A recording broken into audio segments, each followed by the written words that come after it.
Make the whole world know about your business. Advertise with Zimnet Radio. Email marketing@zimnetradio.com.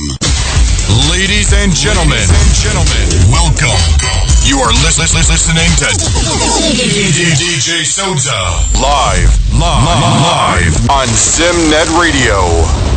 Join DJ Sodza and his informative team live every Thursday at 9 p.m. UK time, discussing Zimbabwean politics.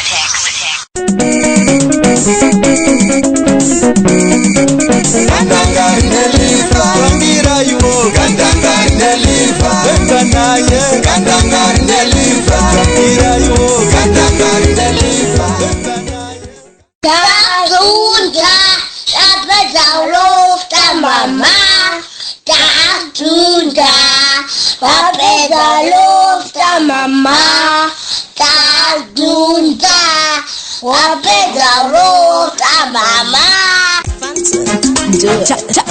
Chamangurangura, Bibada, Pintuwe, Kushika Patiwe, Lindsay, Ariboere, and Norotena, Waninga Panisa Kumeshana, Paru, Sindi, Singapore, Comlena.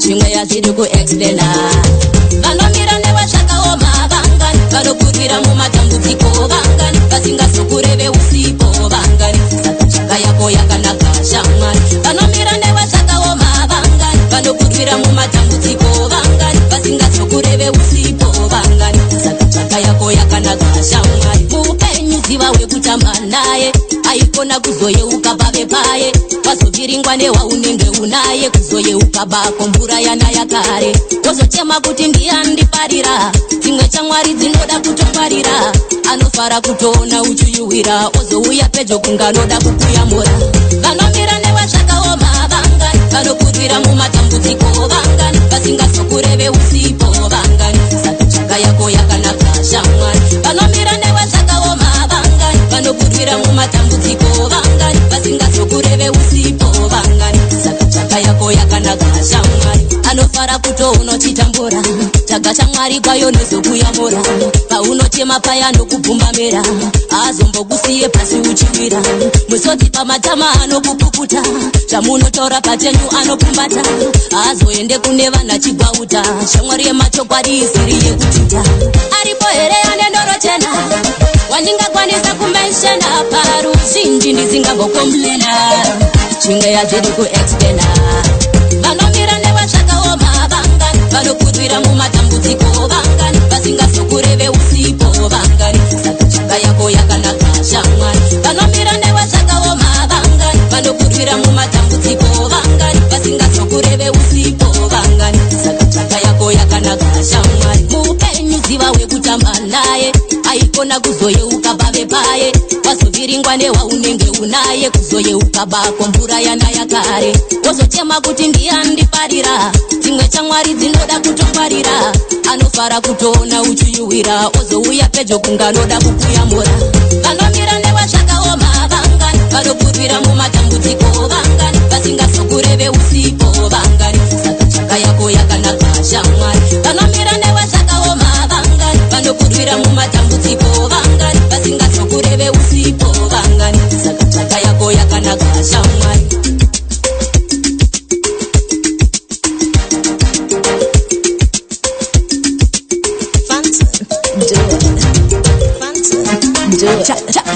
chamangurangura bibada pintuwe kusvika kwatiwe Lindsay aribohere anendorochena wandingakwanisa kumenshena paruzhinji ndisingambokomblena chimwe yazviri kuexplana vanomira nevashakawo mavangani vanokurwira mumatambudziko vangani vasingazokureve usipo vangani saka chaka yako yakanaka shamwari vanomira nevashakawo mavangani vanokurwira mumatambudziko vangani vasingazokureve usipo vangani saka chaka yako yakanaka shamwari muupenyu dziva wekutamba naye aikona kuzoyeuka pave paye vazoviringwa newaunenge unaye kuzoyeuka bako mvura yanaya kare wozochema kuti ndiyandiparira dzimwe chamwari dzinoda kutongwarira anofara kutoona uchiyuwira ozouya pedyo kunganoda kukuyamura vanomira nevashakawo mava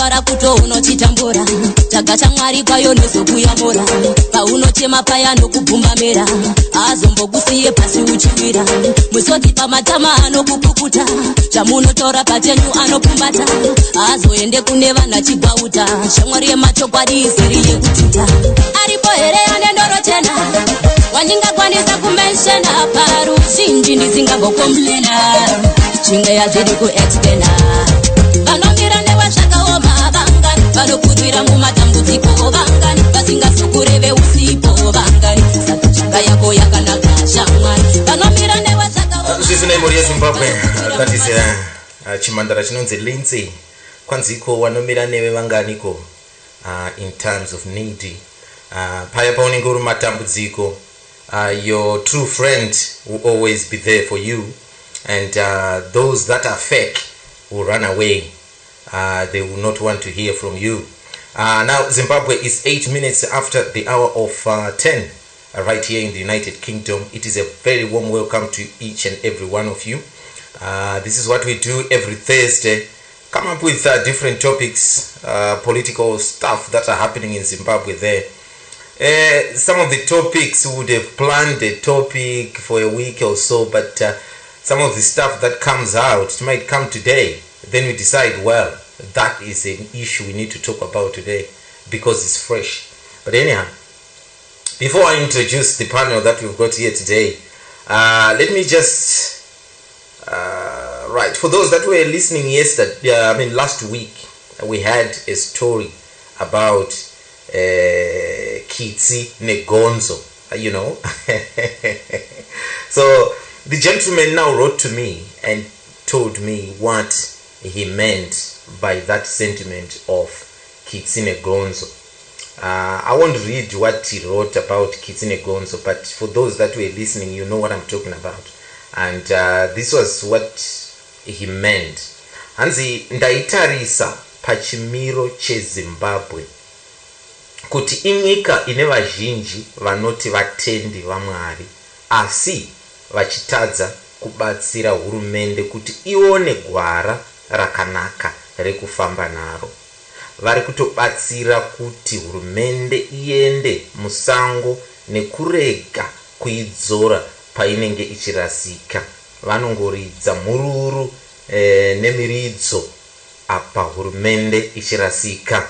Ave makitsi ari kuita mabiko nemakonzo. Uye ndo kutenda kusina mabasa kwakarehwa neBhayibheri. Munhu asingarungi nyika kufanana nekushaya. Right. Shona is becoming a terrible thing for me to read, but anyhow, that's what it is. Vapepe maswera say. That's what DJ Sodza. Welcome to the show. Thank you very much. Makadi vedare makadi mazimbabwenzi kumatumana nyika kwese kwamuri ikoko. Well appreciated. Thank you.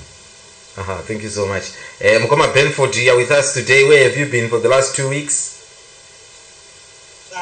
Mabasa anenge akambosunga, but nhasi tinenge tiri pano pachirongwa tichiti mhuri yeZimbabwe kwose kwamuri makadiko.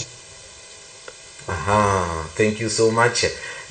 Mukoma Benford, Mukoma Benford, Mukoma Wilbert, how is Manchester? Manchester is fine. Hello everybody, hello Pepe, hello Benford. Nice to have you back. Thank you so much. Sally, welcome to the show. How is South Africa tonight? South Africa is alive. It's freezing cold. But that's winter. Good evening, DJ Sodza. Good evening, Fefe. Good evening, Wilbert. Good evening, Benford. And good evening, Zimbabweans, wherever you are. And my Sekuru, I know that you're somewhere. I hope you've had a good week so far. And I hope you'll join us on the show tonight. It's very interesting. Thank you, DJ Sodza. Right. Okay. Thank you so much, Sally, for that. I know some people are just, writing to me now in the background there saying that they are on their way coming. But as you know, We are all, I'm told Zimbabwean men. I'm told Zimbabwean men are always late. But anyhow, let's start, guys. Maybe let me start with you, Mkoma Benford, since you have not been here for the last 2 weeks. We were planning to talk about the mistakes that the MDC has made in the past 18 years. But there comes my Mugabe this afternoon, now saying that she would like Mugabe to name a successor, and that successor, nobody should challenge that successor, because that successor would have been appointed by Mugabe.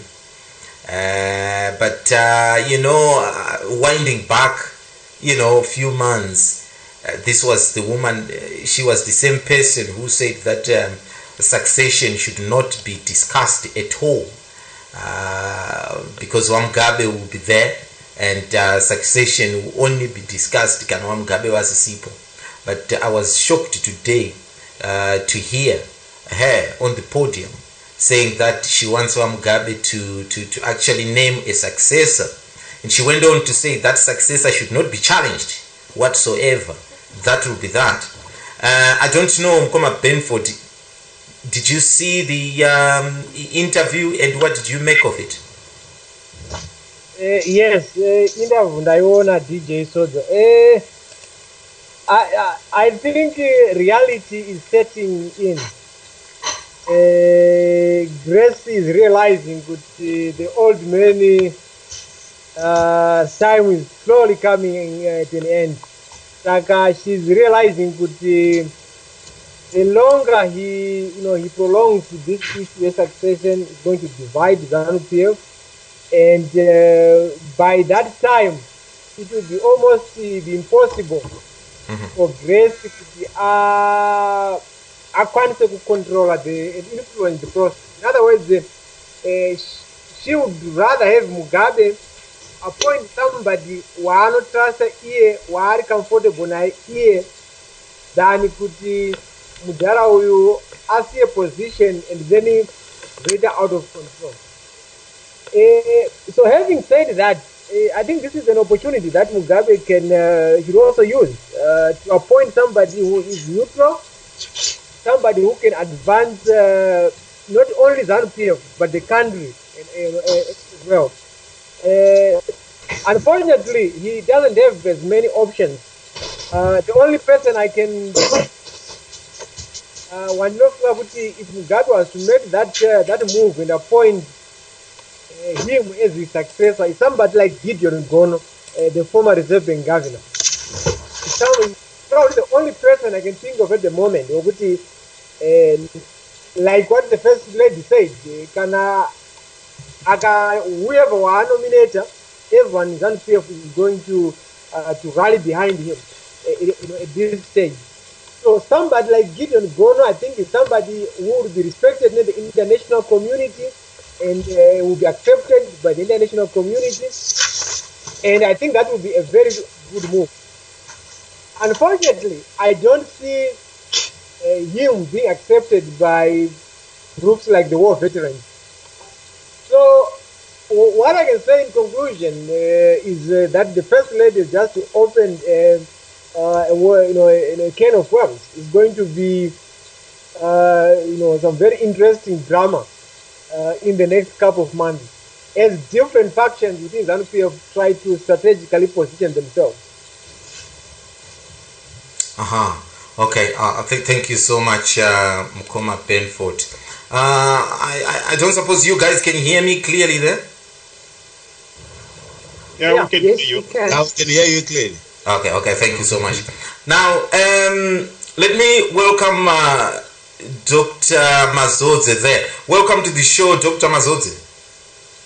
Oh, thank you. I'm here. Thank you. Hi, Ambassador Feve, His Excellency. Thank you very much. I welcome you, I presume. There I see Mr. Benford and also DJ Sodza, Sally. Hi.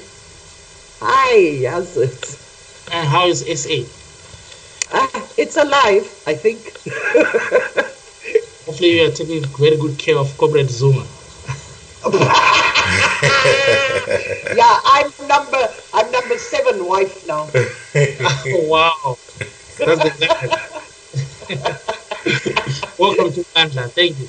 Okay, right. Thank you so much. Now, Sally, I would like to come to you. What did you make of it?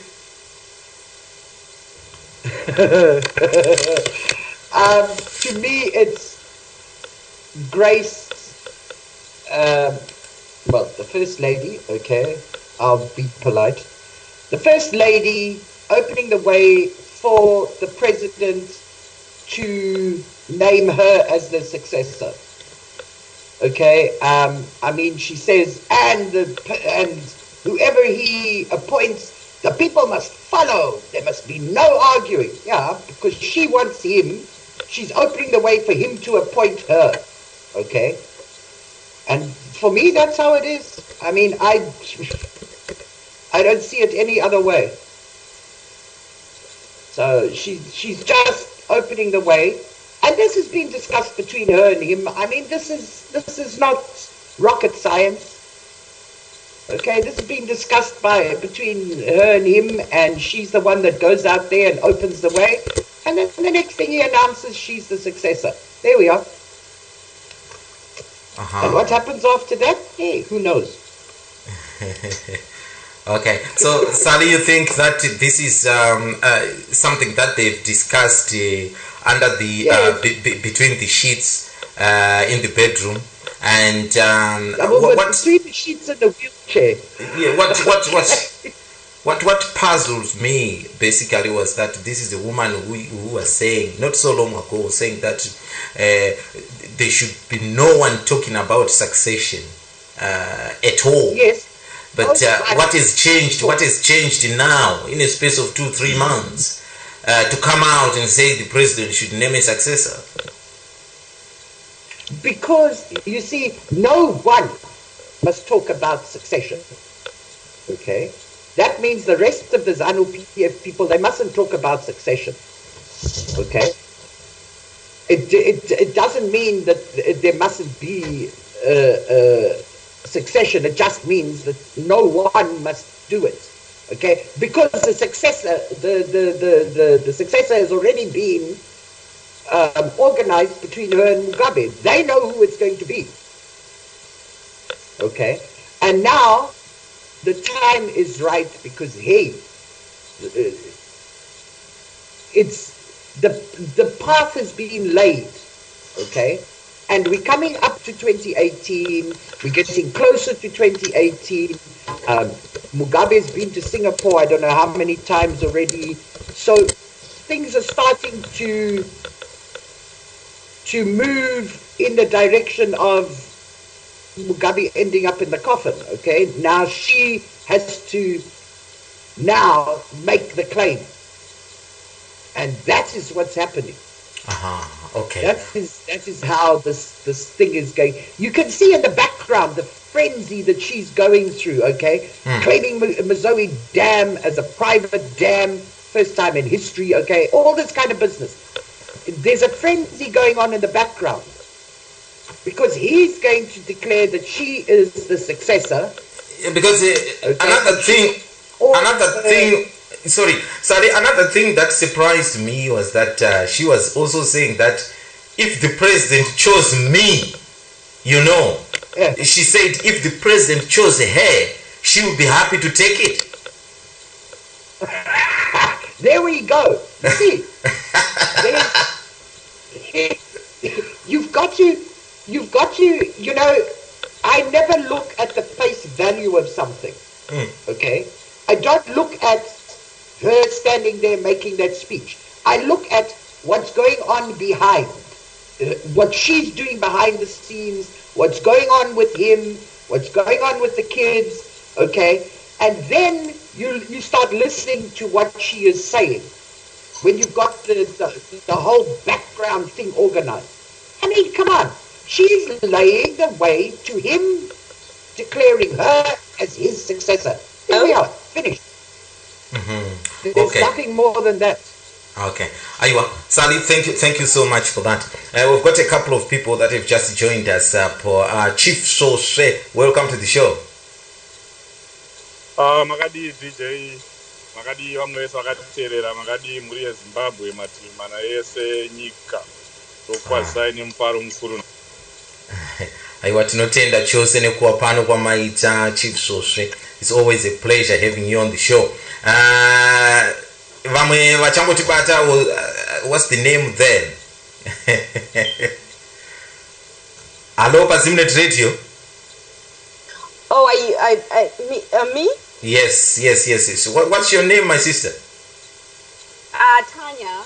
Tanya. Okay, Tanya, welcome to the show. Hi, how are you? Not too bad. It's good to have you on the show today. Thank you. It's good to be on the show. Right, okay. Please hold on.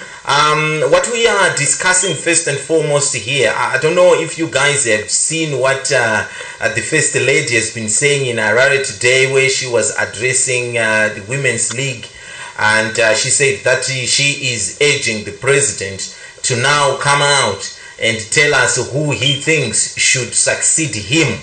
And she said that if she would be the chosen one, she would take it with both hands.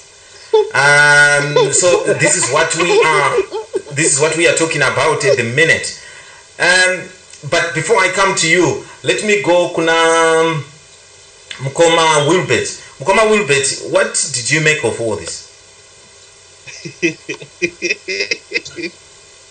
You can't help but laugh. Sorry, before you start, Mukoma Chief Sose, would you like to switch your video off actually? Oh my God. Oh Yeah. my God, I'm sorry. We can see what you're doing there. We can see clearly what you're doing there. So say you in trouble. Okay. Kutamba zangu, Mukoma Wilbert, please go ahead.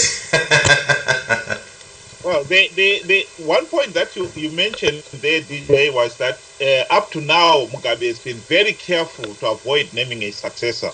And it's very easy to see why. He is one megalomania who wanted to hang on to power to death. But now I think he's beginning to realize that old age has caught up with him. He can hardly walk. He can hardly stay awake for more than a few minutes at a time. And although he's still trying desperately to hang on to that crown, I think the shakes have set in. You know, he can't hang on to it.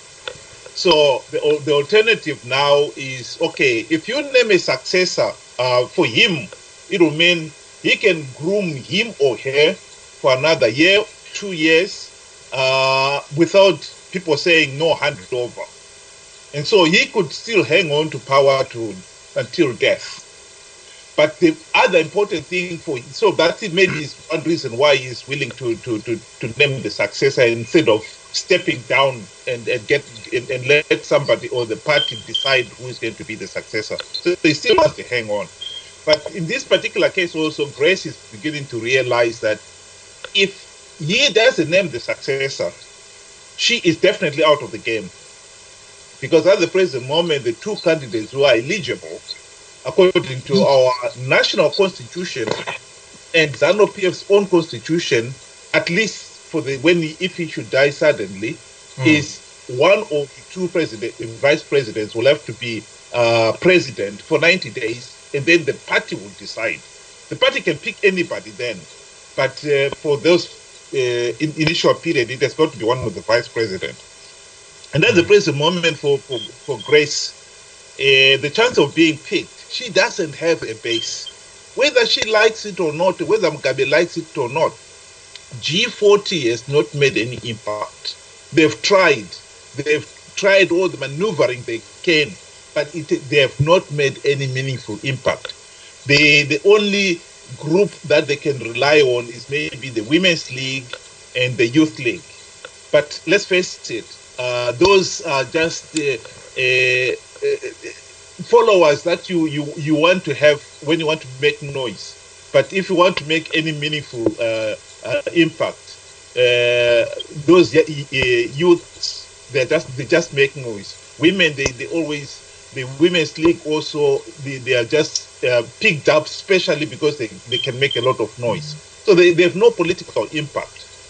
And the other people in the G40, Vice President Poko, Jonathan Moyo, Patrick Juayo, and Xavier Kasukwere, they also do not have a political base. So that is the problem that the First Lady has. So the best option for her is like what she said. If he named somebody now, and she's making it categorically clear that Mugabe's word must be final. I mean, the question there is, who is he that his word should be final? That is surely the prerogative of the Almighty alone who can decree things. You and me, we are ordinary mortal. We can try to influence things, but no one can say my word is final. Who are you? Excuse me. This particular case, we want a democracy in Zimbabwe, and we want the people, the ones who are entitled to pick whoever is going to rule Zimbabwe next. So the only option she has is to finish the present term Mugabe. Next year, my prediction is that ZANU-PF can rig the elections, but they will find it very difficult, if not impossible, to persuade SADC particularly to accept those results. And that is where their biggest problem is going to be. And if they cannot get SADC to accept it, because if SADC says no, we are back to 2008, where they'll be told this time it's not going to be a GNU with the opposition. There's going to be a lot new faces to implement the democratic reforms, period. Right. In South Africa, the moment Sally will tell you the situation in South Africa will light up again if we were to have another wave of Zimbabweans going to South Africa looking for jobs, because Zimbabwe, there's been a rigged election. So this is Mugabe's situation. All right. Aiwa, thank you so much, Mkoma Wilbert, for that. We've got lots of people joining in as well there. Regaitin's go kune vamu kuti vanoti Sekuru maswera sei? Maswera sei mhikuru wangu nevanhu veZimbabwe vese kwamuri kumatima nanyika kwese kwese avatano aimuka. Aiwa, tinotenda chose Sekuru kuva nemi pano pachirongwa. Batai makadaro timbonzwawo kuna Vapfebve. Vapfebve, mazvinzwa zvanga zviri kutaurwa nemudzimai wemutungamiriri wenyika. Munoti kudini imi nezvavanga vari kutaura? Like I say, what is puzzling me, this is a woman who came out and say anybody who speaks succession should be crucified, basically. Why now are they starting to talk about succession and urging Mugabe to choose a successor? And another question there, she said that the one that is going to be chosen by the president should be a definite candidate and nobody should challenge that candidate. What's your take on that? Right. Ndambozinzwa zvangu, and I did, as usual, a critical analysis of it and a reflection, which is sometimes very important. Grace Mugabe is both ignorant of the law and ignorance of the constitution. Now, the new constitution, yakavoterwa nevanhu pareferendum 2013, it makes it very clear.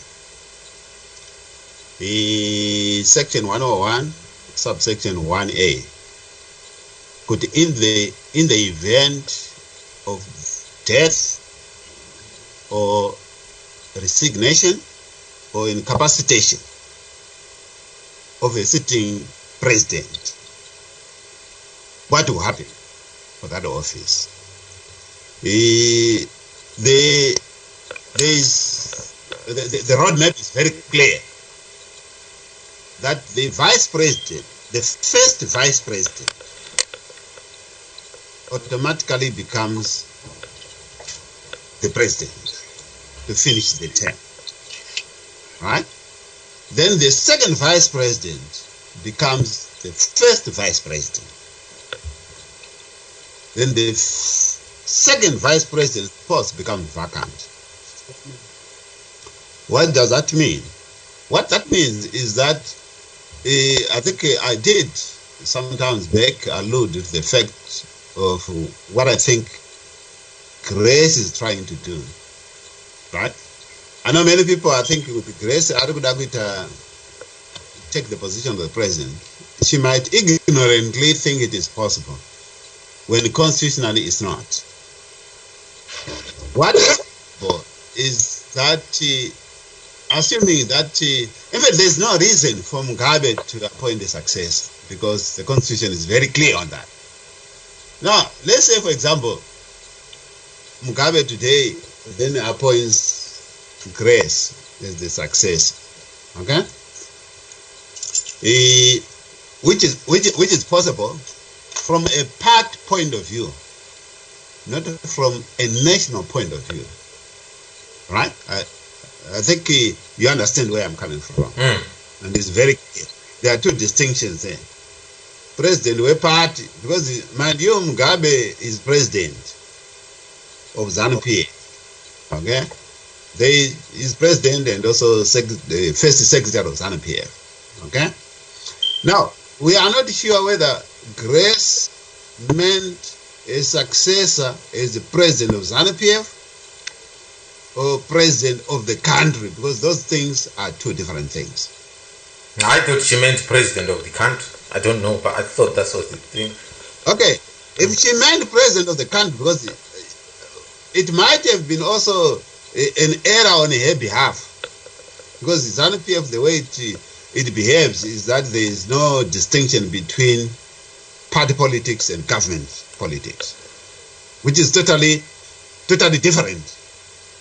So if she meant president of the country, then that is irrelevant and the error of totally, it is erroneous and ignorance of both the law and the constitution, because that one is actually clearly defined in the constitution, unless if they want to do an amendment. If she meant president of ZANU-PF, then it actually nullifies even this discussion, because ZANU-PF knows no rules. They can, Mugabe is going to appoint Grace Mugabe as his successor in ZANU-PF. Huh? Or, and then the next thing is it possible for Grace to succeed Mugabe as the president? Okay? Indeed, it's possible. How can that be? If Mugabe today decide to go to the, first of all, it will start with the Politburo. And then with the Politburo, he fires Mnangagwa. Instead of Mnangagwa, he makes Grace first vice president. Right? And then with the hope that when he resigns, then the first vice president, who happens to be the wife, becomes the president. That's the only way that Grace can be the president of Zimbabwe.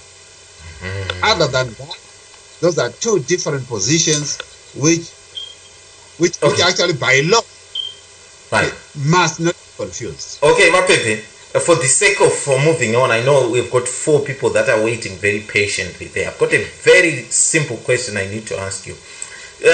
Just for clarification for some people who are listening out there. I mean, I know that the president chooses the vice president. That's right, isn't it? Yes, he chooses the vice president. So basically, if Mugabe turns out tomorrow and fire Mnangagwa and appoint Grace Mugabe as the vice president, nobody can raise any eyebrows on that. And then the following day, Mugabe can actually tender a resignation and Grace Mugabe will take over. Is that what you're telling me here? Indeed. That's what I'm saying. That's the only option that Grace can ascend to the post of a president. But again, you have to be very careful there. Not only that Mugabe appoints Grace as vice president, but Mugabe appoints Grace as first vice president. Yes. So there's the first vice president and second. A second vice president cannot replace the president. All right. Constitution. Okay, understood there, Wapev, understood. So it is very easy for him to do that. Now, my second question is, now we are going to the elections next year. If he plays his cards nicely there and win the election, right? And then a month later, he fires first president, he puts Grace Mugabe as first president, and he resigns. Does that mean that Grace Mugabe has to take over for the remainder of the term? Indeed, it is possible. Oh, Babangu Chirandini. Right, okay. Thank you so much for clarifying that. Dr. Mazos, sorry?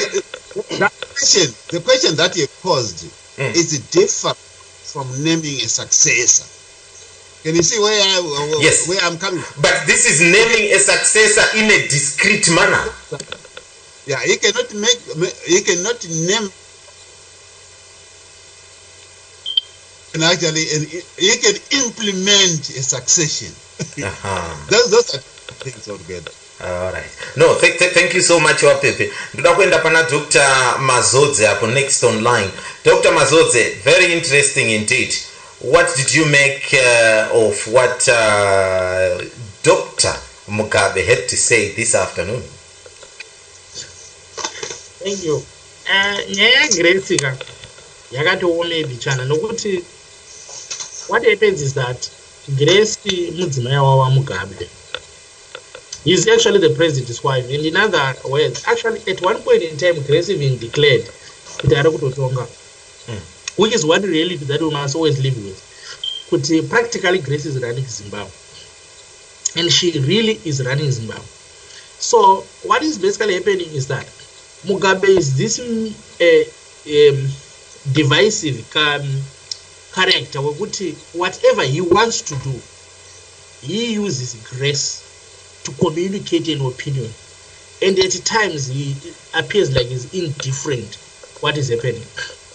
There is no way you would Grace and Gubudo to Mugabe appoint a successor without the knowledge of Mugabe.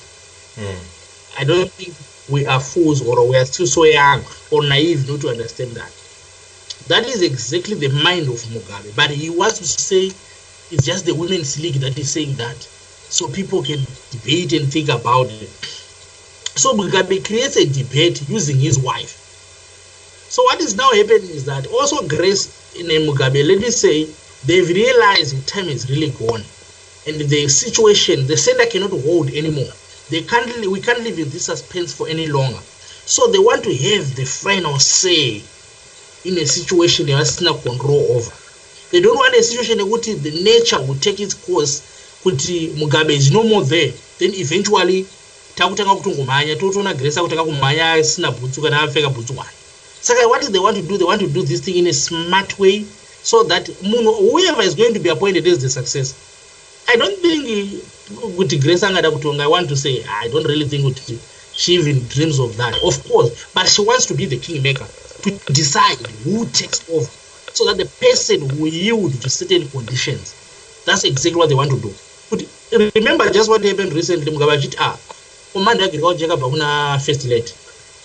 So it is going to be said again, this succession thing, first lady they've seen. So they've now seen with Mugabe, he doesn't really have much passage or much time, and also, okay, we need to be very honest about it.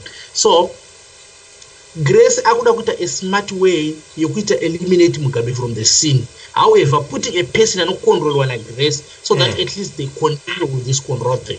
That's more of where the tricky is. It's not really to say Grace has realized Zimbabwe needs a change. And also, we must also understand that the first family is also not so happy. I want to believe that Grace Mugabe personally is one of those persons are very troubled. Right now, they'd be in Asia, whatever happened there, it's just in the public discourse. What is happening in South Africa where they are, is just the public discourse. So this is a troubled family. You have to affect the Grace in Zimbabwe. So Grace also, I know that Mugabe cannot do it anymore. So, but what she wants is somebody either give in to their whims, either give in to their way. So that is just so translate, just so find a pichana. And then you shall see with this person and appointment as a successor. I think there are certain terms and conditions to follow. And then you may be sure that the successor is going to be in government, not really in ZANU-PF. Because ZANU-PF, Mugabe actually retain the power. And you will see that the party will be having the power to fire whoever is in government. So that's my view of what Grace is trying to say. Grace is simply saying the mind of Mugabe, in short. Thank you so much. Well articulated there. Now, and Rakwenda Pana Tete wa America. What's your take on this? I heard you laughing earlier on there. My take on it, I tend to agree with the guy who just last spoke. Okay. With the way I look at it with ZANU-PF, Grace will never speak about something they haven't agreed on. They've already agreed. There's serious succession issues in ZANU-PF going on. And Mugabe is very concerned about what's going to happen to his family when he's gone. He doesn't trust most of the people around him. So he has to set the stage where he gets a successor, where he's still in somewhat control. So just as you show on Grace, Grace is talking because she's being told, but you need to say this. And it's also a message. Kunevanu involved in succession battles was setting the stage, thinking, let me change the constitution. Let me make sure that the constitution is changed, so that when I become president, I have all the powers. Basically sending a message, you might not even be president. I'm still in control of the situation. And it's up to me to pick, and who I pick is what Zimbabwe is going to agree with. Whoever ZANU-PF supporters are going to agree with. So command agriculture, it doesn't matter. At the end of the day, I'm going to have a say who's going to take over.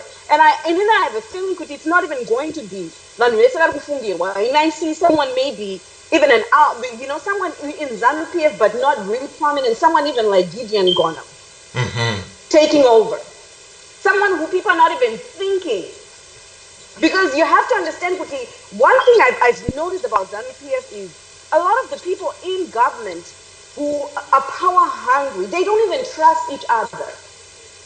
You have to ask yourself, who does Mugabe trust with his family? Can he trust Mnangagwa with his family? I doubt it. So he has to make sure he looks out. And even Grace, what deterioration in health, Mugabe. Kwakadona mangwana. What happened? So they have to start preparing. And making sure the stage is set where there's a safe landing for Grace and the children.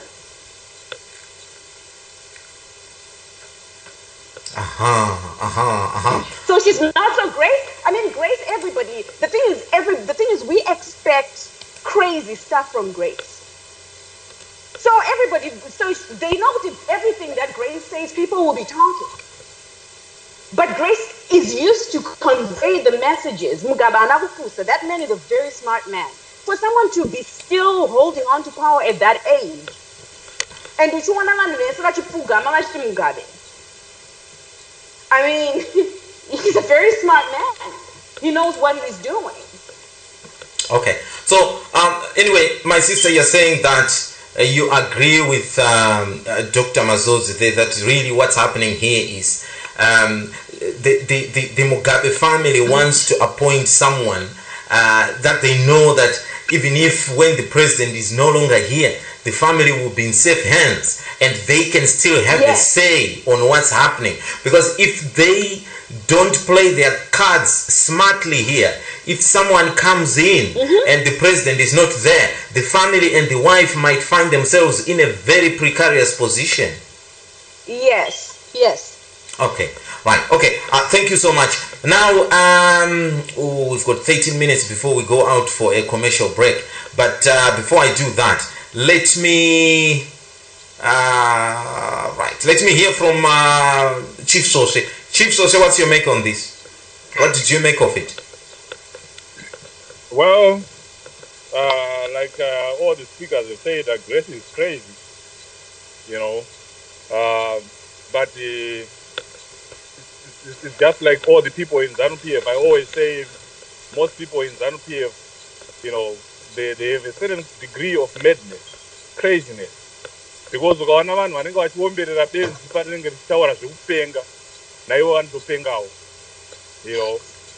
And in Shona we also have an idiom that says, ukaona benzi kana kuti bofu richiti ndinokurova richiuya rakakunga chiti ndinokurova, that bofu kana benzi is not just saying it from nowhere. Pane charakatsika. Saka Grace pane chaakatotsika. Whatever she's saying, it's something that has been discussed before. Pillow talk or whatever. You know, I understand they no longer do that.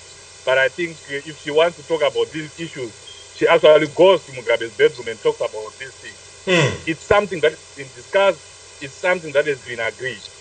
You know, there are things here that, yes, she might be crazy like all the other people in ZANU-PF, but we cannot dismiss what she's saying, because there are so many things that are happening around this period that can add up with what Grace said today.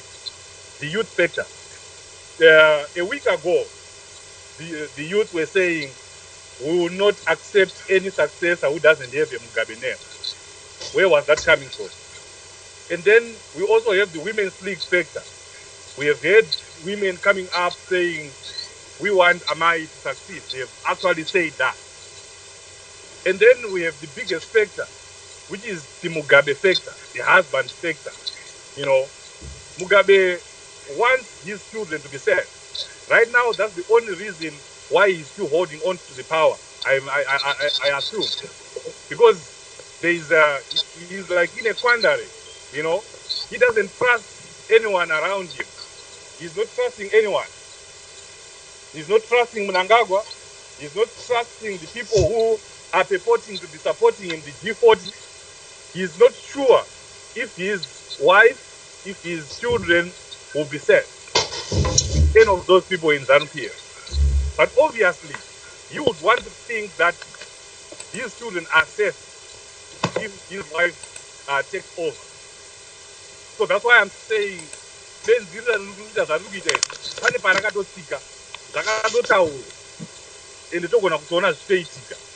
and also because of those factors. But ukazitarisawo futi unoona kuti zvine ngozi kumberi kune ropa. There is bloodshed. I'm not trying to be pessimistic or to be a prophet of doom, but what Grace is doing, if she's not handled well, if the people in ZANU-PF don't do anything about it, reckless utterances can drag the country into a civil war.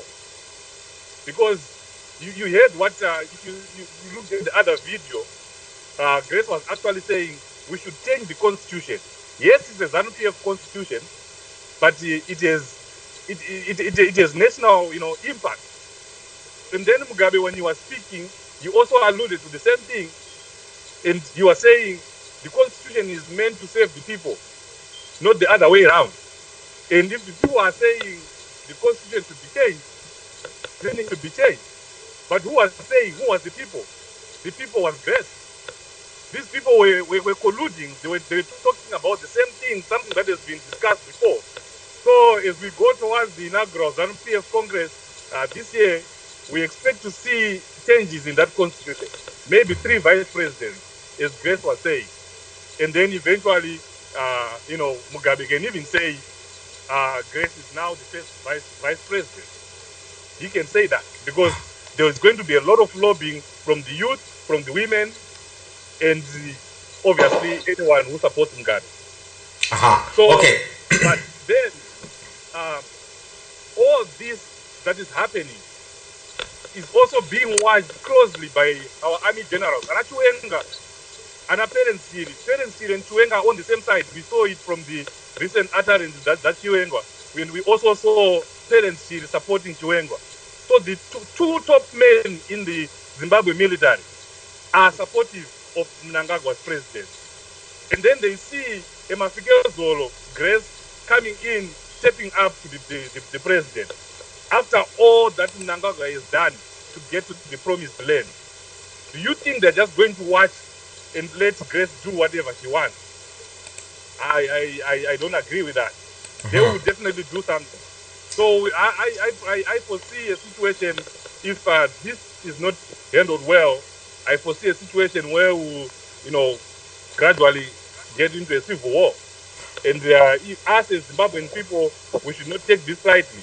These are statements that we should, even get into the streets about, because they are reckless and they can cause bloodshed in the country. They can cause bloodshed in the country. Thank you so much, Vadzokora, for that. Kuneva Chango Tibata, for those that are just tuning in, we are live on Zimnet Radio here. We are just kind of digesting what the First Lady has been saying in Harare this afternoon. For some of you who have seen the clips, she was saying that the president should come out and name the person that he wants to succeed him, and also really reiterating kuti munhu wacho iye anenge asarudzwa, the appointed one, iye anenge anzi ndiye anofanira kuita take over, should not be challenged, you see, because zvinenge zvabva kune vakuru, the owner of himself. But anyway, Sekuru, you have been following it, and what did you make of that?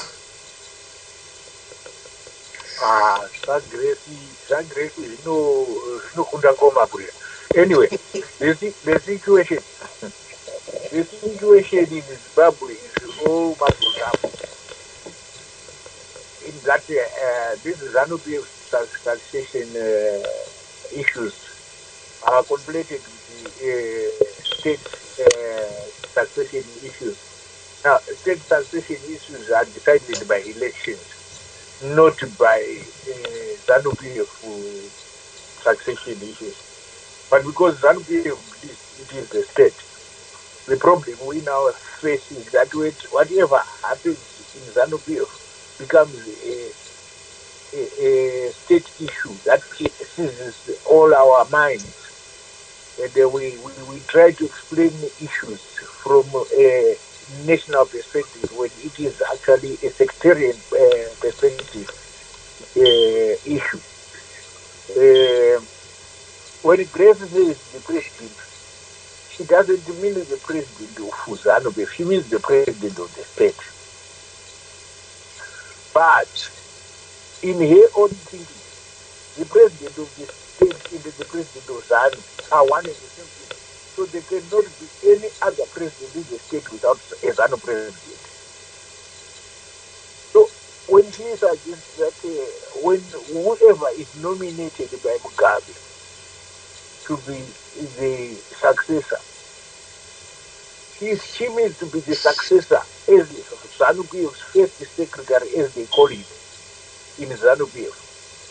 And that person becomes the nominee for state president, whether others like it or don't. Now, if you separate ZANU from the state, you will see that it is not automatic that the person who is nominated head of ZANU will become head of state. The person can very well be head of ZANU and lose an election, and they won't be a president. But in the event of Mugabe dying before the election, the person nominated as the ZANU head will then automatically succeed Mugabe or inherit Mugabe's throne. So, in essence, what we are saying here is the question of appointment by Mugabe of the first or second president do not come into play at the present moment, because if we look at it, in the state at the president, there is no first or second vice president. Right. Sekuru, regai ndikubatei muromo ipapo. That was the question and I would kubvunza wapepe because a lot of people are listening. So what they will do is some of them have got my contacts here, so they will be firing questions to me here. Thanks for clarifying that, because one of my listeners had written to me saying that does Zimbabwe have a first and second first vice president? I thought they were both equal, and the last acting president takes over in the event of the president being incapacitated or dying, for that matter. Yeah. Yes, I thought people always wanted Robert Mugabe to appoint, right? That was the thing, because wape bongo wati kuna first na second president ku Zimbabwe, vice president hakuna. Yokutanga, the previous constitution before 2013, it stipulated that the last acting vice president automatically takes over as the president in the event of the incumbent dying. That was the previous before 2018. So as we speak, who is the first and second vice president of Zimbabwe? This is the question here. The first vice president is Mnangagwa. The second is Mpo. Oh, okay. All right. That's not correct, because by appointment, these guys were appointed on equal terms. They are not classified. You need to, they were appointed almost at the same time, because previously was only one vice president. But back to the date of the appointment, you will find that there is the first and the second vice president. And no, but that stipulation is going to be made in the appointment, not by inference. Because a person can be appointed later than the other and still be a senior member than the one who was appointed earlier. I'll give you an example. In your university, there are some senior lecturers who were appointed later than you. Yeah. So it doesn't necessarily mean that because they were appointed earlier than you or later than you, they are first or second. Because seniority must be stipulated in the letter of appointment. And in their appointment, Mugabe did not state that Mnangagwa is the first vice president and the president is the second. Go back and check. There was actually an inference to that. Yeah, but it cannot be inference, because that is a very critical issue which can be challenged in the court. Yeah, but look at it from the fact that yes, I do understand that there may be some gray areas, okay? But when they were appointed, right, there was a specific inference, written inference of Mnangagwa being vice president, and then I'm aware of the inference. I'm aware of the inference they are alluding to. And that is the reason why Jonathan Moyo was peeved about it. He said it doesn't mean that Mnangagwa, because he's the vice president, is going to take over. Yeah. Because Jonathan Moyo knows that they were not appointed first and second vice president. They were appointed vice president. It might be, from Mugabe's point of view, it might have been deliberate. Okay? Yes. But it was a very deliberate and knowing Mugabe, I think I agree that it was deliberate. It was a very deliberate move, because at the present moment the constitutional crisis is Mugabe dies. The only way it can be resolved is an election which must be called within 90 days. Because at the present moment, the last acting president will then remain acting because he was acting already. So he will remain acting the president. Right, Seguru. Seguru, thank you so much. Ndokumbira kuti mupedziseka kutaura because tinoda kuti tipinde muchitoro bichana. Pedzisai. Okay, so in essence, what we have got is when Grace is mouthing those words, she is, we think she is ignorant or she is being mischievous. The fact is she knows what her husband has done, and she knows how he is preparing to go. So don't just dismiss her off the cuff like that. She is actually maybe well positioned to know that in the event that the husband passes on today, the person who is going to take over is a surrogate.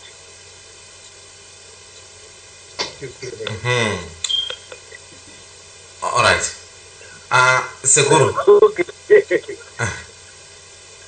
Ndatenda zvangu sekuru, regai timbodai so tipopinda muchitoro. Zimbabwe, we'll be back after this. Please don't go nowhere because tine nyaya dzakawanda dzatoda kuti titaure nezvadzo. It's very interesting.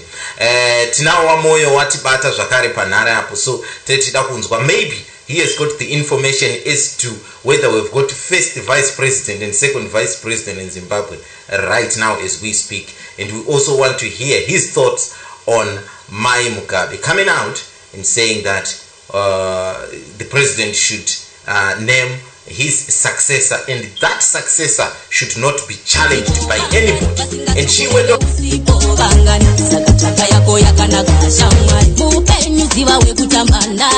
aikona kuzoyeuka bave paye wazoviringwa newaunenge unaye kuzoyeuka bako mvura yanda yakare wozotema kuti ndiyandiparira chimwe chamwari dzinoda kutongwarira anofara kutoona uchiyuwira ozouya pedyo kunganoda kukuyamura vanomira nevashakaoma vangani vanokurwira mumatambudziko vangani vasingazokureve usipo vangani saka chaka yako yakanaka shamwari vanomira nevashakaoma vangani vanokurwira mumatambudziko vangani vasingazokureve usipo vangani saka chaka yako yakanaka shamwari.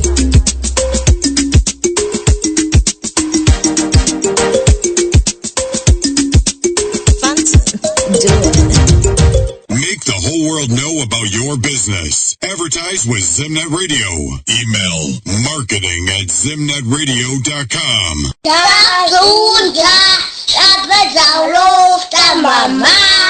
Tazunda, tapeza lofta mama. Tazunda, tapeza lofta mama.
Andros Ashinita Zimbabwe, thank you so much for tuning in. Before I go, there, let me just read a few messages coming through. with this one coming through from Skype. He's saying that DJ, I believe from the beginning when ZAPU joined ZANU PF, the first vice president was always from ZANU PF, and the second vice president always comes from ZAPU side, right? This one is saying, please, could you ask Wape the constitution you always talk about?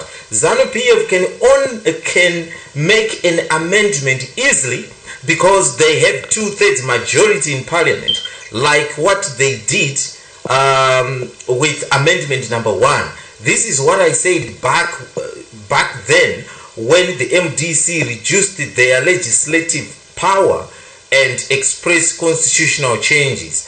Legislation business, it's a number game. That constitution, they can change it willy-nilly.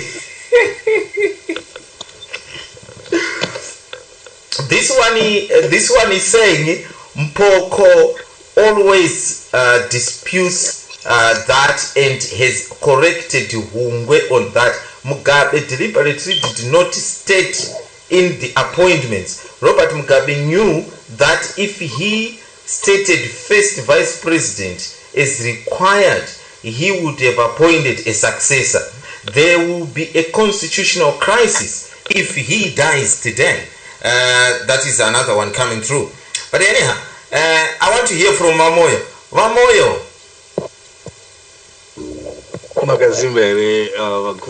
Tinofara chose. I kind of when I posted it to group radio WhatsApp, you kind of answered a few questions about this, but would you like to share your answers with the nation?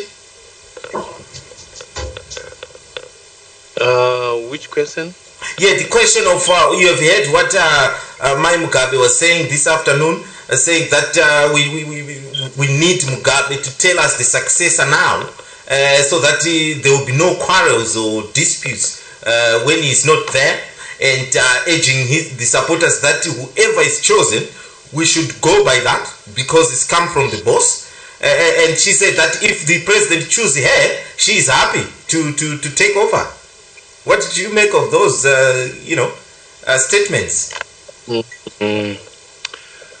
Yeah, in my view, that is not the right way of doing things. In a true democracy, people are supposed to be chosen, not appointed.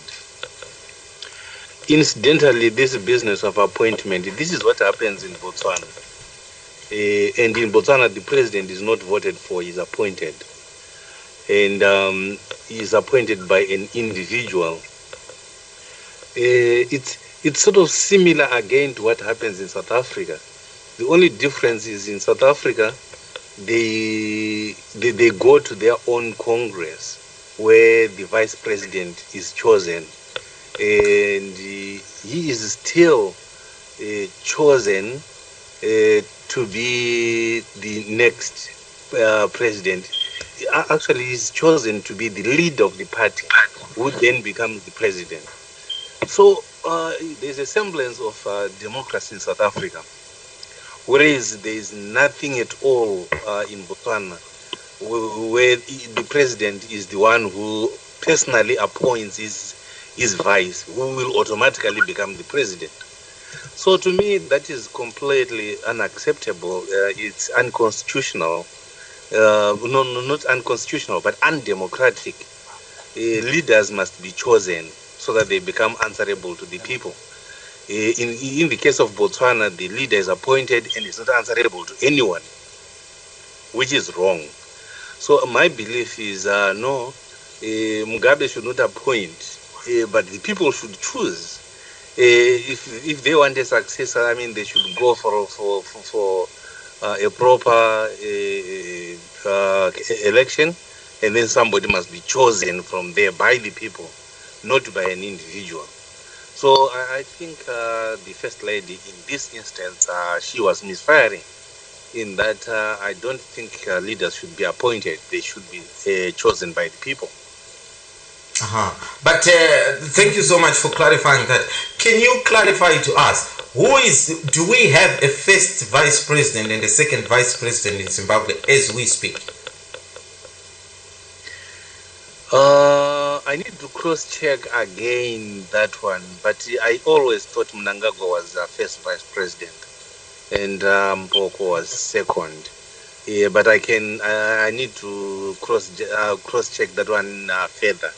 But being appointed first vice and second, it didn't mean much, because even in the previous setup where it was clear that there was a first and a second, who should take over should the president become unavailable either through death or incapacitation.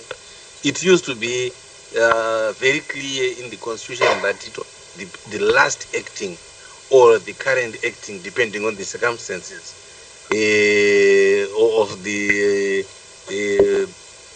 circumstances prevailing at that time. That used to be the case. So it didn't really mean much to say first vice president and second vice president. I think it used to be mainly mere seniority for hierarchical structures within the party and government. Pretty much that, not that it meant who should take over should the president be unable to continue with his term of office.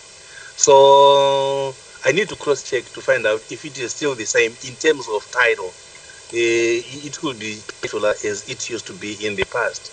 But I have always believed that that was the setup currently as well, that Vice President Mnangagwa is the Vice President and Mpoko being second Vice President. But I will cross-check that and I will give you correct information next time. Okay. This is the first...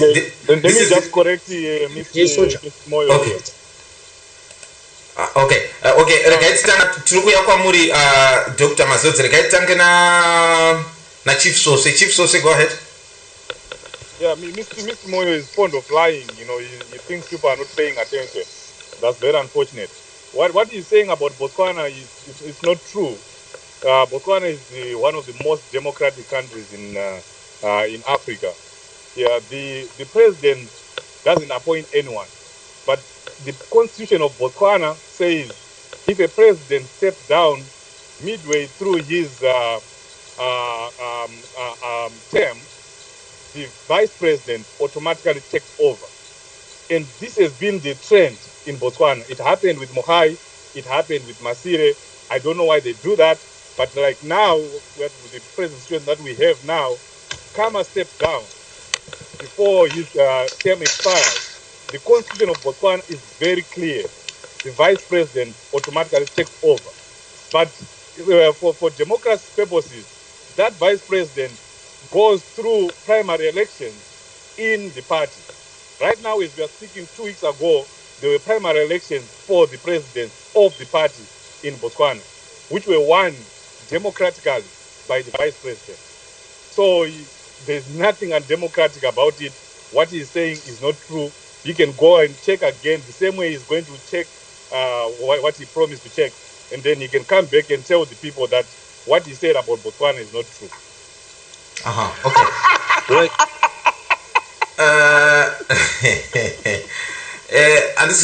Dr. Mazodze, you wanted to say something as well then?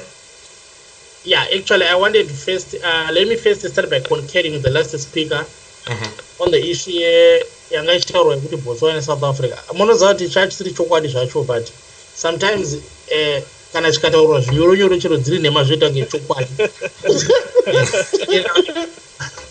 Couldn't expect less from ZANU-PF. So, like, Botswana is what? In South Africa.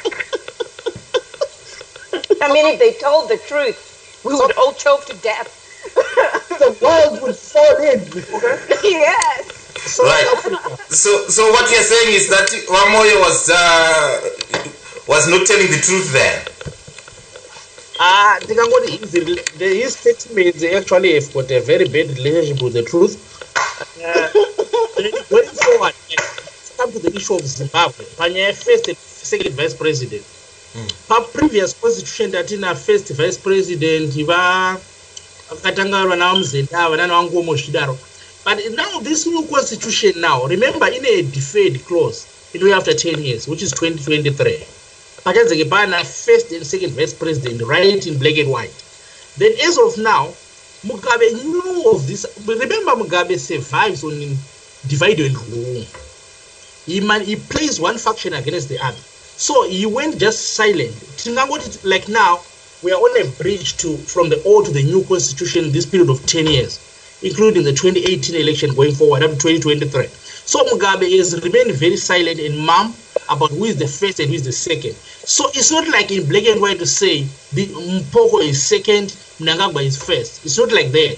He just left them at par. So ukataza organogram yacho manje vese vanouya varinga vari pahorizontal.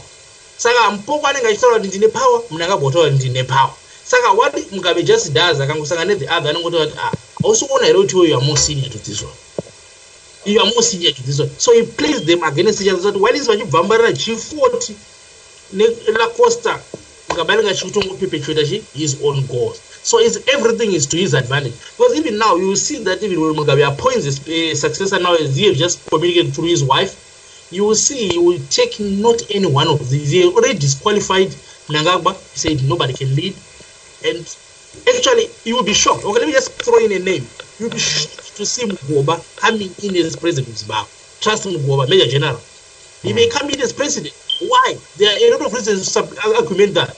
He's also from military background, and he is directly related to Grace Mugabe. So you may be shocked to see that name. Just not that name. You will see it one day. Then you also see Grace coming in as one of the vice presidents. The matrix is done. Okay. Thank you so much. Wamoyo, people were not happy with your sentiments here, Botswana. You were a bit mistaken there. In fact, I thought I would be given the chance to come in. I'm not mistaken, because they are talking of the incumbent vice president. It's the same one who is already there. But how did he come there in the first place? How did he come there? Even Ian Khama himself, before he became president, when he was talking about how he then became president, he said he was even shocked when he was called on to the office of the president and be told that he was going to be the vice president. And he knew that by virtue of being the vice president, he was going to be the next president. So, in the first place, the very current one that they are talking about, where he is already the vice president. But where did he come from in the first place? Did he come from primary elections? What is his origin? Where did he come from now for him to be voted today? And do you remember the single one of them who was vice president who did not become president? Comrade Moyo. Taurai ndabvunza mubvunzo. Primary elections anoitwa kuparty, not kupresidential. Kupresidential hakuna maprimary election. Kupresidential, if you look at our constitution now, the proposal is that the person running for a president will choose a running mate, similar to the American system. Those do not come from, the one who is chosen does not come from primary. The one who is going to go to run for the president is the one who comes through primaries, either through nomination and opposed or through nomination and contested by others, or elected a sectarian group a party. So please don't conflate the two.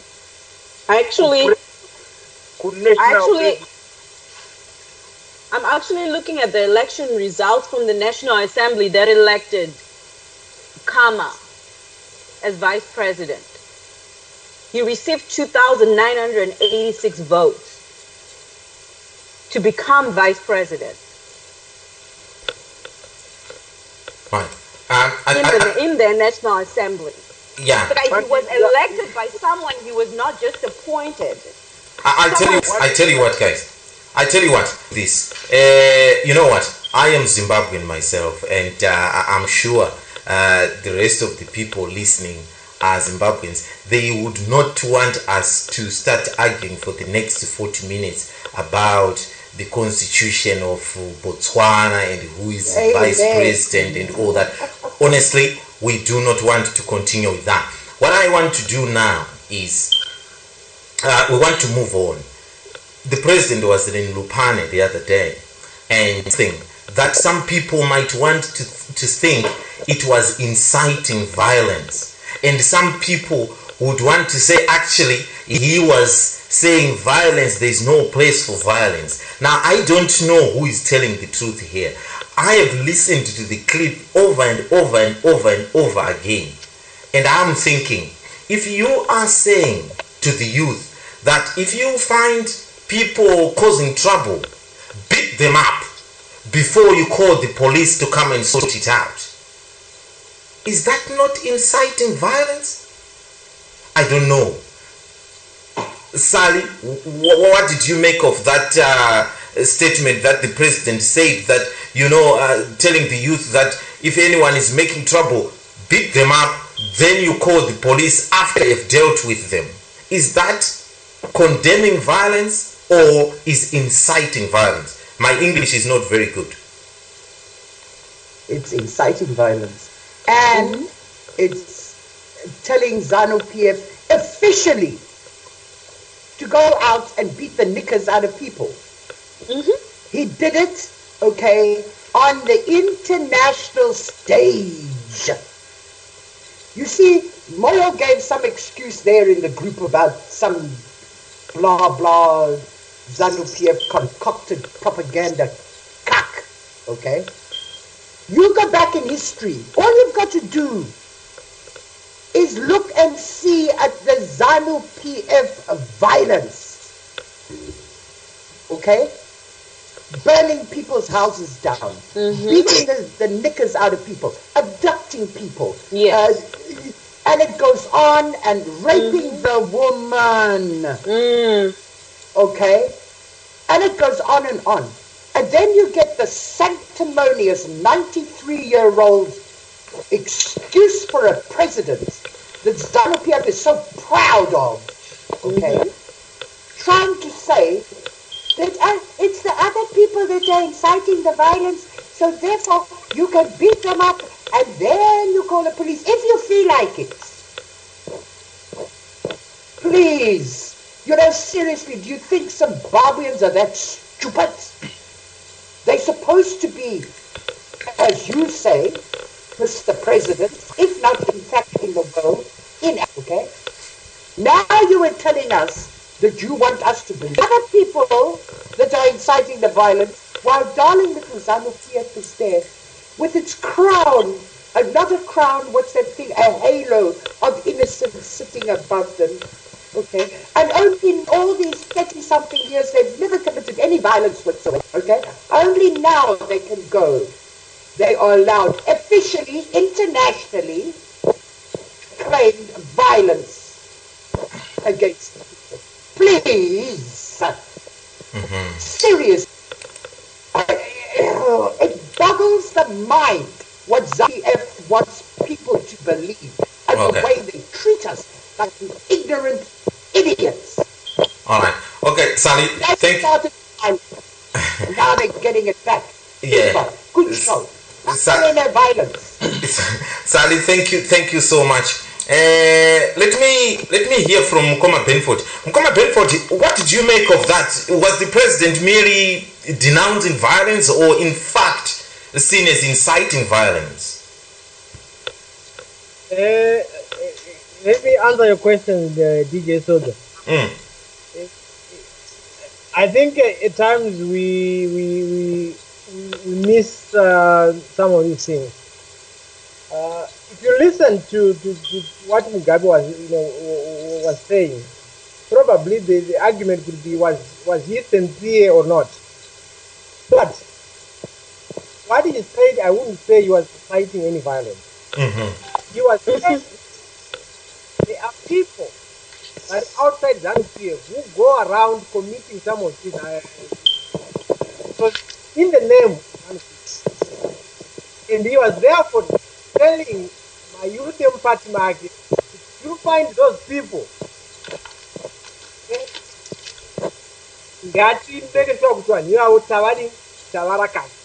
basically at a rally you use language so that is why he basically said No, let's have a conversation, Mkoma. Let me ask you a question there. You are in America yourself, right? Now in America, even if someone is caught stealing, do people have the right to beat that person caught stealing? Do they in America? Do they? That is language at a rally. Yeah, but can that be condoned? When people are at a political rally, understand the environment at a political rally. So that is very reckless behavior coming from a leader. And it should not be behavior that is condoned or excused from a leader. So you shouldn't excuse such behavior. That is bad behavior and tells us you do not have the mental aptitudes to be a leader. Leaders need to be leading by example. Not be excused for bad behavior. What was Mugabe's core message? Mugabe's core message was he was telling young people, young impressionable people, that if you find somebody who is committing a crime, be a vigilante. Take matters into your own hands and do what you need to do. That's what he told them. His core message. And that is no, sir. That is reckless. You live in the United States. No. If you find someone stealing, do you beat them up? No, or do you call the police? You should have said, no, sir. No. You cannot live in a first world country and live in a relaxed country and then go around telling people to live by different ideas. Go back to Zimbabwe and say what you're saying. I'm not going back to Zimbabwe. No, then stop telling people that it's right when you know it's wrong. Wrong is wrong. Accept wrong. And accept this man no longer has the mental aptitude to lead a country. No. No, sir. There's no excuses for violence. Okay, right. There's no excuse for it. Okay, hold on. Why can't everybody keep the same freaking standards? You cannot expect people to respect you with standards when you live in a first world country and then expect. Why do we expect less of ourselves? Why do you think it's right to expect less of ourselves? DJ. Okay, my sister, please hold. Okay. Ridiculous, man. Ridiculous. Absolute ridiculousness, man. Take stock of your life and behave like a human being. Stop expecting more. Start expecting more from the people who live. Okay, Chimbomirai, please hold on. Ridiculous behavior. This type of behavior. This is why. This is why who live in diaspora. Shut up. Less from our people. Yeah. Right. Okay.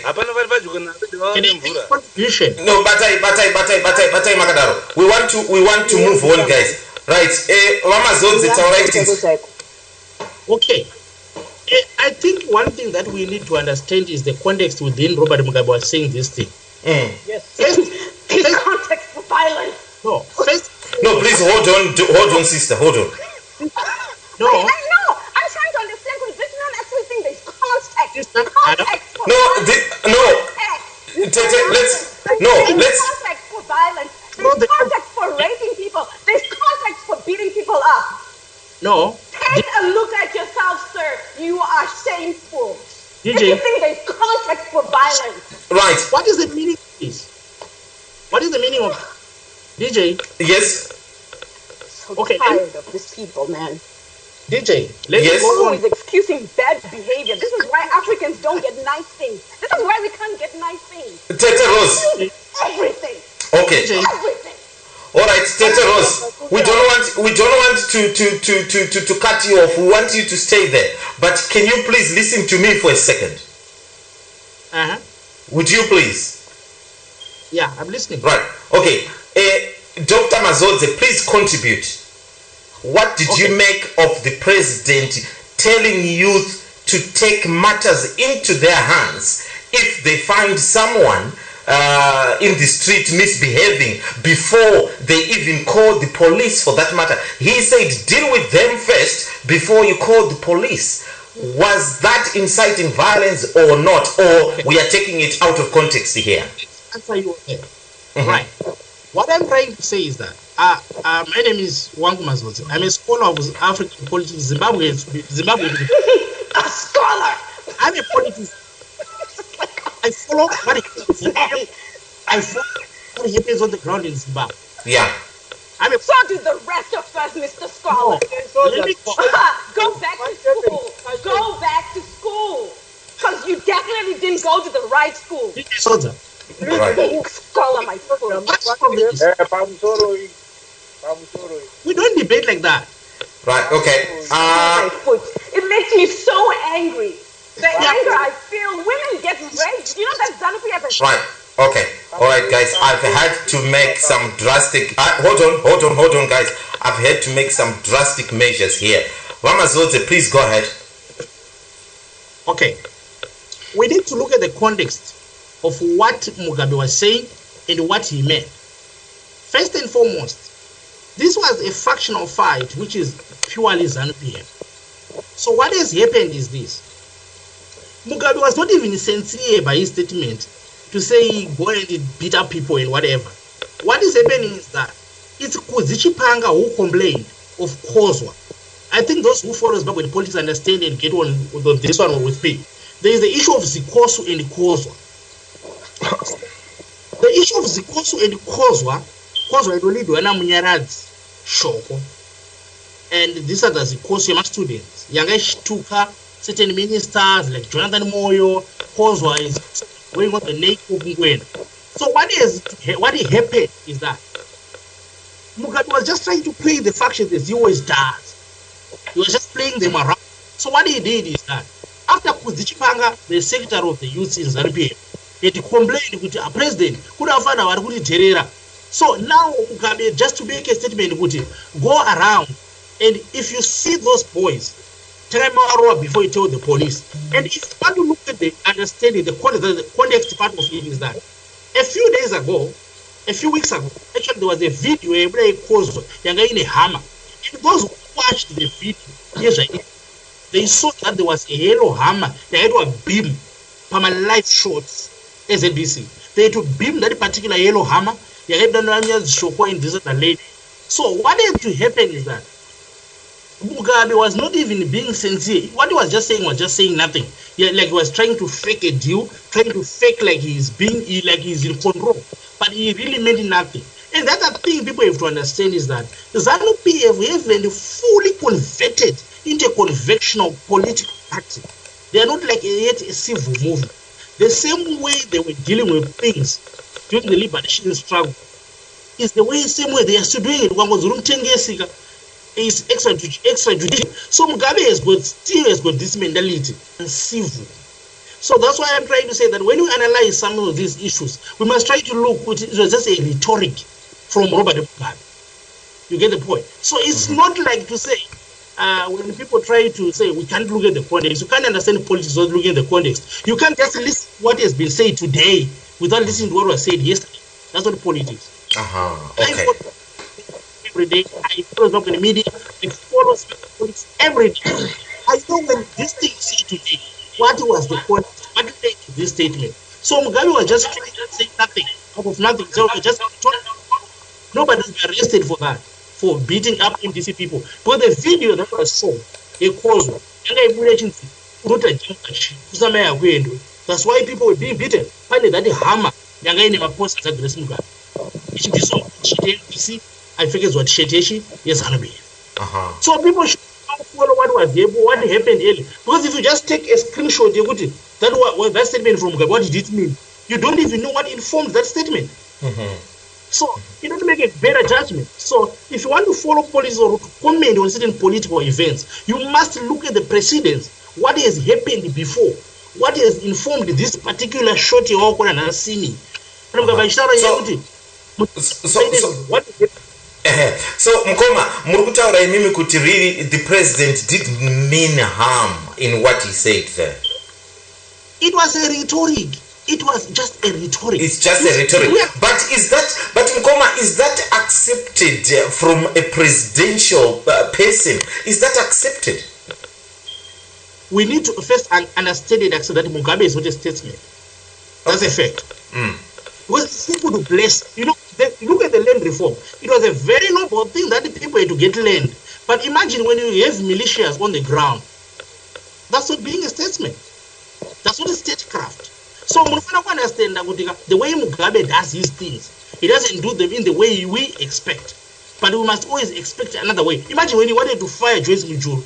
He could just have done it because he had the prerogative as the appointing officer. But look at what he did. He had to just send his wife. And it is known that when the gods want to make a man mad, they want to destroy you, they first make you mad or give you a stupid wife. So that's what he does, Mugabe. Then also like what he's just doing now, Mugabe. He sends his wife to say, we must appoint a successor. But it's him who sent his wife. So can I just add something there? Yes. I think what you're saying is correct, but you must also understand that if you look at 2008, compare it to 2018, there was a significant drop in violence between those two elections. One of the things that Mugabe is good at is he uses violence when he needs to, but he also realizes that too much violence could, in this particular instance, for instance, is not even required because he has got the election patterned up. And people, like he was saying, that they're soiling the party's name and his knows if there was to continue with the violence and the opposition being beaten up, that will only give the international community the bigger excuse to say we don't accept the result. And therefore, it is strategically correct that he should be seen. He cannot trust some of those people. Actually, I think some of the articles I read anyway, they were saying some of those people who were being beaten up, they had originally been seen telling the police, giving the police the middle finger. You know, this is how arrogant the ZANU-PF thugs have become. They know they can do anything, and they've been doing it for many years.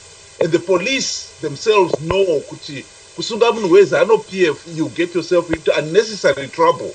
I mean, a few weeks ago, we know what happened in Bulawayo when Vice President went there and was telling the police officer there that he should release the guys they had arrested. This is what happens in Zimbabwe. And these people are aware of it. And therefore, then, the police themselves will tend to do nothing when it's ZANU-PF thugs involved. I'll come in and say something very quickly. To stop the violence is strategic for him and for the party. Violence. Violence has never stopped in Zimbabwe. It has just changed the complexion. 2008, I was on the ground. I saw the violence on my own, the long sleeve and the short sleeve. 2013, there was violence, but unfortunately, the complexion has totally changed. It was not this physical violence that we used to. It was so systematic, whereby you would have 20 teachers, Pachkoro, being flogged, marched, and we say those 20 teachers, they are illiterate. You will not be violence in the traditional sense, but that's a violation. Okay. Please hold on. I want to hear from others that haven't said a word. I want to hear from Wapebe. Wapebe, what did you make of this statement? Inciting violence, or actually not inciting violence, but actually condemning violence? Some people, there's a confusion here. You know, can you maybe clarify things, Wapebe, in short? I think I know Mugabe very much, having been in the trenches and having been a victim of Mugabe. Mugabe, this time around, he was inciting violence. Now, what we need to do is actually to look at the historical factors and facts. Mukatarisa kuti during Gukuraundi, Mugabe akataura iye akati, we have been treating ZAPU with kid gloves. We are going all out against ZAPU. And what did we see? We saw over 20,000 people made that. Zoom, it was the same in the 1990s. MDC 2000, some of you might remember. Takataura Mugabe kuti, I've got degrees in violence. Victoria Falls. No. It was actually in Bindura Kumanenga. That's when he said that, right? In Bindura, in my constituents, right? We know what happened later on. Thousands of people were killed, right? He actually didn't age them. It was only a phrase that he used to say MDC is a front of the imperialists, right? And we are going out there to crush them. We have got degrees in violence, right? And we know what happened later on. Now, in 2013, right? Some of you are saying that in 2013 there wasn't violence. Well, there was violence in 2013. I was one of the victims of the violence in 2013. Some of you might remember that I was a candidate in Bindura, and my car was actually attacked and the glasses shattered. Okay, so the scale of the violence was different to 2008. We know that. But ZANU-PF never stopped trying. Right? And even if Mugabe did not pronounce violence in Ulupane, like what he did, violence was still going to continue. We saw that the cars, MDC cars, were torched well before Mugabe pronounced that. We saw that Muturi, vice president, his car was torched well before that pronunciation. What Mugabe has done now is to give a blank check the militia. Mind you, what normally happens is, yes, some people might see it in the context of infighting within ZANU-PF, but there's actually a blurred demarcation between any other person who is against Robert Mugabe and the first family. And mark my word, we are going to see unleashing of violence. It will never be seen again. Okay. He has never been close to frontal attacks that he has done now. Wapepe, thank you. Andisikuza kuti sekuru. Ndisekuru here kana kuti I think ndi wamoyo. Wamoyo. Ishe wangu mati kudini. Baba, what's going on there? Tiri kunzwa kuti ko from you there. Oh yeah, all right. Yeah, Baba, we are live on air manje zvinozobva zvatukanganisa kakunokuba. Yeah, even nangachifunga ndakamute my side. So okay, sorry. Okay. All right. Thank you so much Wapepe for that. Toda kuti tifambire mberi tende pana Chief Sose, what did you make of it? For you, insulting violence or actually condemning it? It's agitating violence, encouraging violence. I mean, this is exactly what I was saying in the first place, that you have people vachirovera maoko vachiombera vachipururudza vachita sei munhu achitaura such reckless statements. This is the president. This is not an ordinary citizen. And whatever he says carries weight. People are bound to act on it. And to hear people come here and try to defend and try to dissect this and try to find meaning and try to find sense in this, it's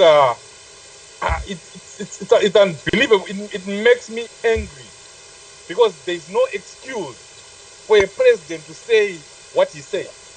It's encouraging violence. It's agitating violence. People who have experienced violence firsthand. I experienced violence firsthand. I know what that button stick feels like. I saw my blood oozing out as I was being attacked by the police. And then you have people coming here who are sitting in the, comfort of the diaspora saying that is fine, trying to find here and there, kutsvagiridza, pano nepapapo kuti vatry to defend the indefendable.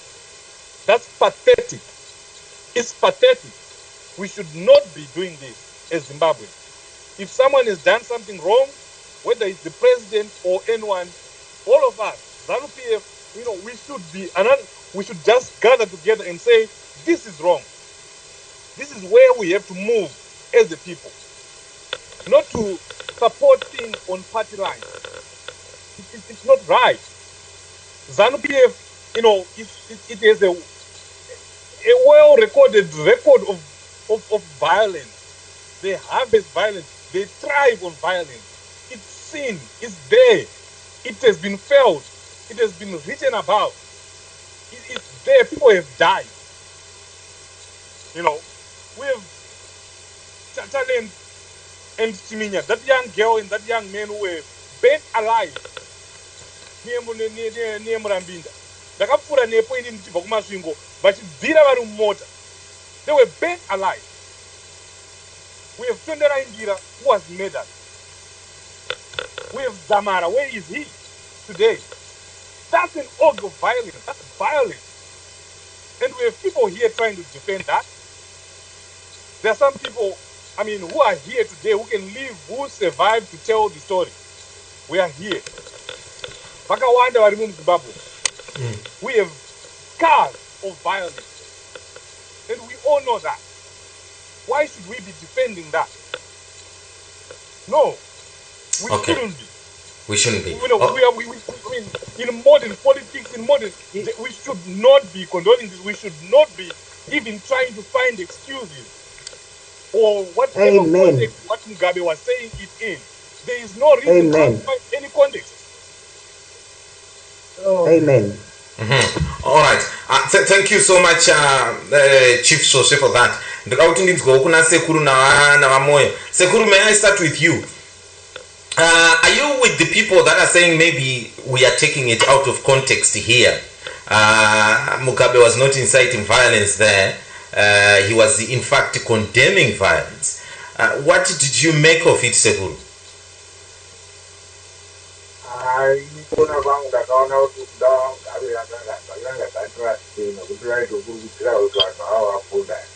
Okay.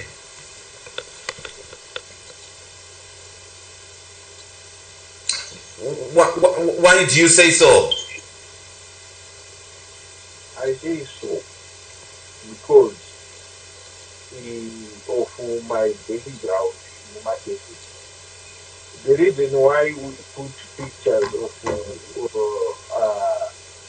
celebrities as endorsers of the product is to ensure that they have their own following and their own individual rights. And because they are contagious, they follow and believe their positions as a brand leaders. Now, the issue is Mugabe is a brand in himself, and Mugabe is the head of the ZANU-PF brand. When he says this must go, people take him seriously. And therefore, to come up with any other conclusion other than the fact that he was inciting violence is to negate the very purpose of us debating. Because Mugabe stated something that is detrimental to the well-being of the country. Whether he was joking or whatever, as a celebrity in ZANU-PF, these people will listen to you and they will beat people and nothing will happen.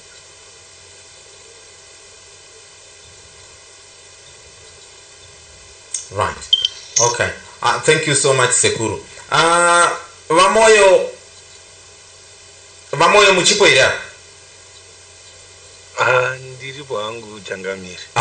Vamoyo, would you like to explain to our listeners why you thought the president was in fact condemning violence?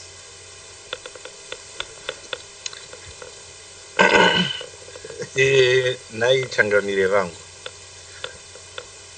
Pane ava vakuru ava vanga vachitaura nyaya dzevanhu vairohwa vachinzi kuna mai hakuendwe. Vamwe ava vachitaura vachiti vakaona vanhu vachitsvira mumota vari vapenyu. Nemamwe hair raising incidents of people doing despicable things to other people. What do these same speakers say about those who were doing it? Ivo vaizviita vachivavo vanenge vada ivo vanoti ngavaregedzwe vakadaro vazvifambire havo varambe vachizviita kana kuti those people must be stopped. Those people who are committing violence, they must be stopped by any means necessary. Anybody who is found achiita perpetrate violence must be stopped. I think that is the message that the president was saying. A lot of people were actually carrying out these acts in the name of ZANU-PF or in the name of MDC, and by so doing, they were simply trying to claim impunity, to claim that they could do whatever they like and get away with it. And siswe vangu vachiti uri kuAmerica, does this happen? Ngavaende vanoba cellphone muna First Street kuHarare vaone kuti chinoitika kwavari. There is instant justice ipapo nevanhu vanenge vari a mere thing, a simple thing, stealing a cell phone muna First Street muya any part of Zimbabwe, any part zvayo, and you see what happens to you. And that actually reduces the level Moyo, of can I crime. ask you a quick question there? Are you saying if somebody is doing anything, you should stop them by any means? That includes using violence. Is that what you are saying? Sometimes we have to fight fire with fire. If a person is actually perpetrating violence, if that is what is required to stop him, he must be stopped. Moyo, this particular perpetrating violence as well. Because if you are using violence to stop violence, then you just perpetuate violence. Particularly when you've got a law and police officers who are supposed to be doing that.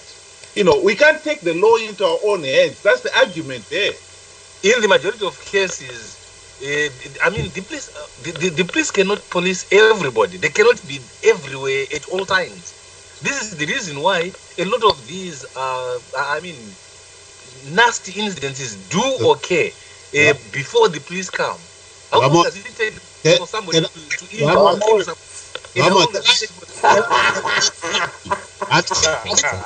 DJ, that's his brains. Right. You see, that's why I like to finish in our Moyo, because if I start in our Moyo, the whole debate will go in tatters there. We all end up problem iripo ndeyekuti he has never survived as an opposition.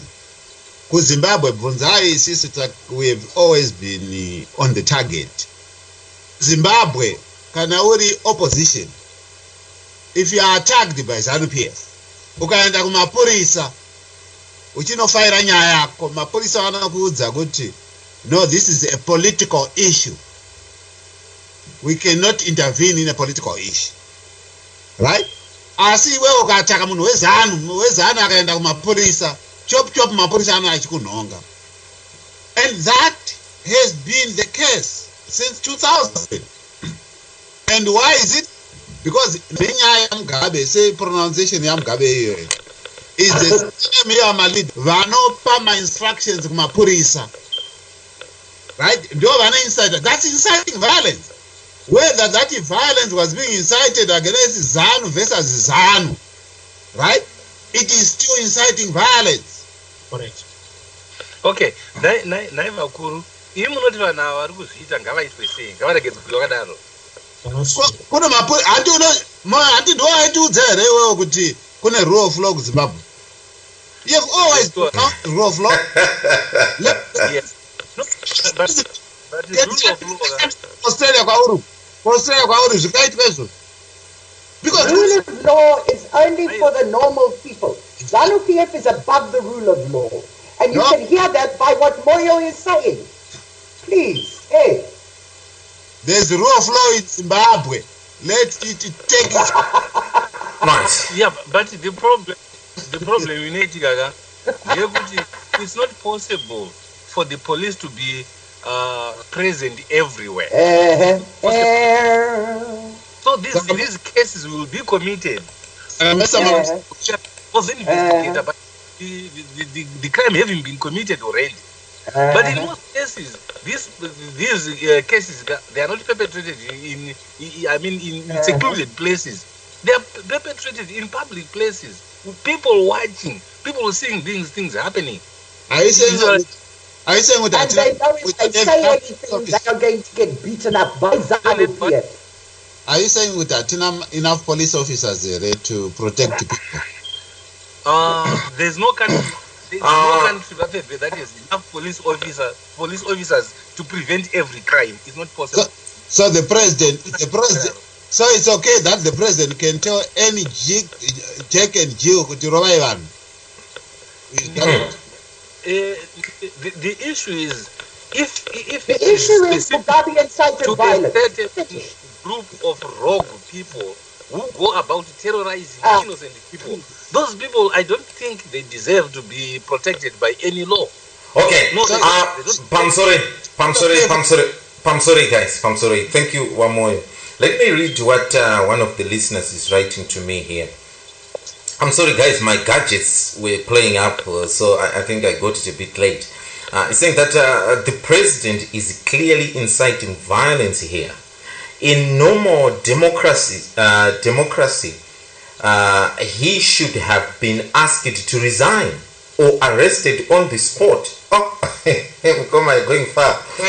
His statement positions ZANU-PF where they can perpetrate violence against non-ZANU-PF members under the guise of fighting violence, in commas. He forgets that he is the president of all Zimbabweans. That rally language will be taken literally. The president needs to be measured in his speech all the time. He doesn't need to set up Zimbabweans against Zimbabweans.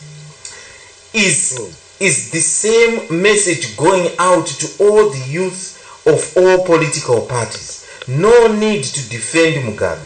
Violence is the official position of ZANU-PF.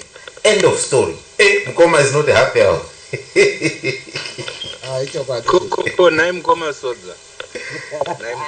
Yes, Baba. Ndimbobvunzawo ko ivo vakomana veopposition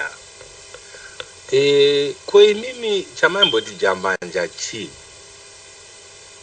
Ko izwi rokuti jambanja rakabva kupi? Rakabva nenyaya yekuti ZANU inouya ichituita ichiponda, inouya ichiita destroy property, inouya ichirepa vanhu, ndopakabva jambanja.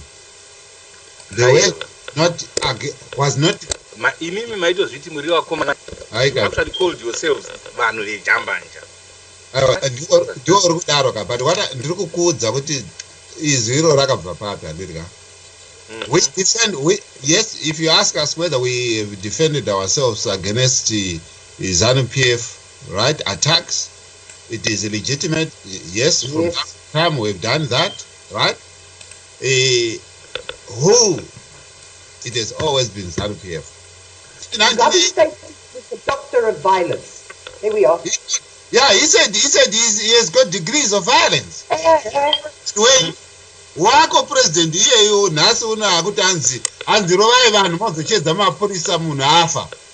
That's the same president who said that. This is a disclaimer. The opinions expressed by contributors during radio call-in shows are solely those of the individual callers and do not reflect the opinions of Zimnet Radio, DJs, presenters, managers or administration. Listeners are encouraged and advised to seek the services of qualified professionals for their personal problems. In touch with the best online station, Zimnet Radio.